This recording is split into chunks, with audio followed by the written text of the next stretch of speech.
Assalamualaikum warahmatullahi wabarakatuh. Perkenalkan, nama saya Muhammad Aditya Nugraha Pratama dengan NIM 0704 118 222 70035, kelas A Indralaya. Kali ini saya akan menjelaskan RPS dari mata kuliah Asia Pasifik dengan sub bahasan peran-peran negara Asia Pasifik dalam G20. Baiklah, langsung saja masuk ke materi.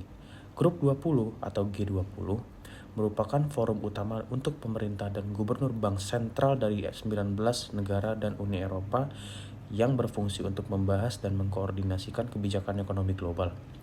Negara-negara Asia Pasifik memainkan peran penting dalam G20.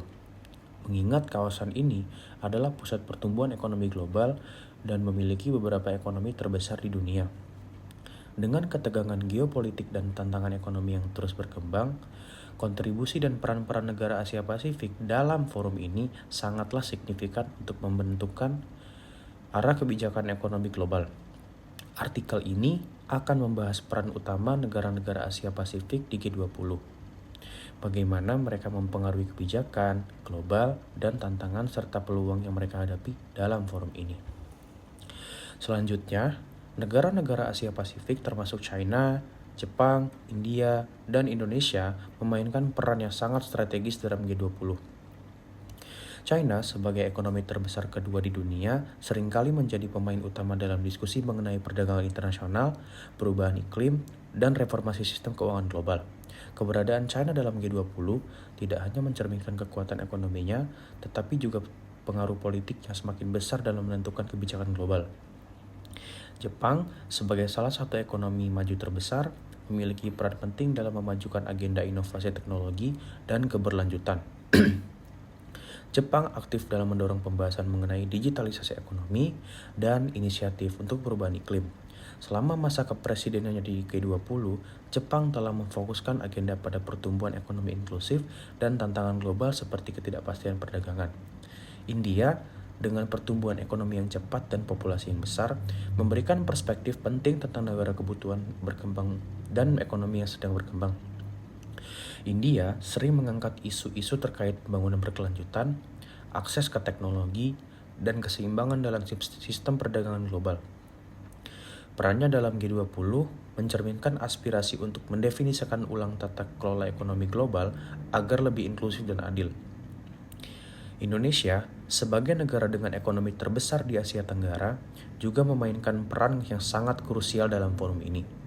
Indonesia sering menyoroti isu-isu regional dan global seperti keamanan maritim, ketahanan pangan, dan perubahan iklim. Kepemimpinan Indonesia dalam G20 mencerminkan komitmennya untuk memajukan kepentingan negara berkembang dan menekankan pentingnya kerjasama internasional untuk menangani tantangan global. Peran-peran ini tidak tanpa tantangan.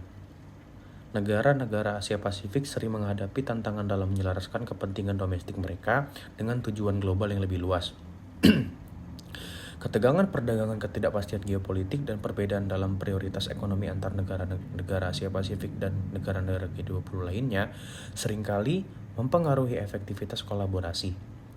Namun, dengan ukuran ekonomi dan pengaruh politik mereka, negara-negara ini memiliki peluang besar untuk membentuk agenda global dan memimpin inisiatif untuk solusi bersama. Kesimpulannya, negara-negara Asia Pasifik memiliki peran yang sangat penting dalam forum G20.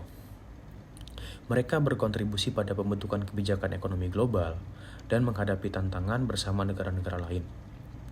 Dengan kekuatan ekonomi dan pengaruh politik yang besar, China, Jepang, India, dan Indonesia memainkan peran strategis dalam mengarahkan diskusi tentang perdagangan internasional, perubahan iklim, inovasi teknologi, meskipun ada tantangan dalam menjelaskan kepentingan nasional. Dengan agenda global, kontribusi tetap vital untuk mencapai solusi yang inklusif dan berkelanjutan. Kerjasama yang efektif di antara negara-negara Asia Pasifik dan anggota G20 lainnya akan menjadi kunci dalam mengatasi tantangan global dan mendorong pertumbuhan ekonomi yang stabil di masa depan.